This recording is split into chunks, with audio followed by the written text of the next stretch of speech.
امام فخر الدین رازی رحمت الله علیه ډېر لوی مفسر دی د قرآن. هغه تقریر کولو او په تقریر کې ورته یو سړی را پاسېده، ورته صاحب خبره واوره، د جنت باس کئ زما خپل کور دومره ښایسته دی چې په سلو جنتو یې نه ورکو،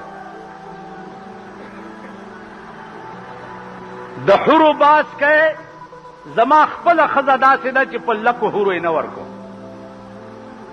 نه جنت پکار دی او نه حورې پکار دي او نه غلمانان پکار دي. یو ټکی غواړم، کدی په وس کې وي خو را سره واده وکړه، او کدی په وس کې نه نو په آرام کښېنه، جنتونو دپاره زه ایمان نه راوړم. وی څه خبره؟ وی په خدای مین یم،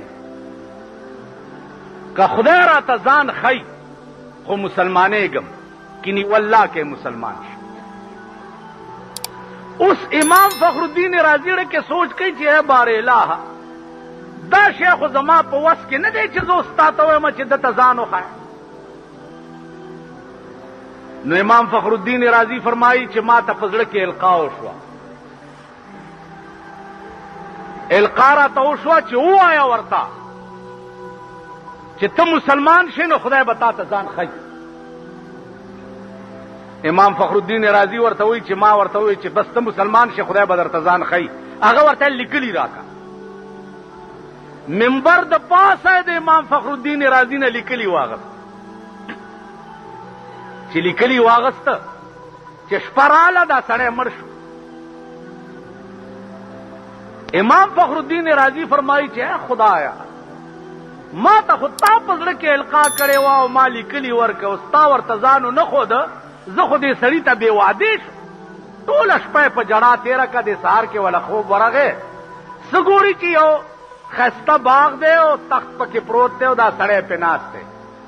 وایي چې ما ولیدو نو زه سترګې مې ټیټې کړې چې دا خو مغه سړی دی چې ما ورسره واده کړې وه.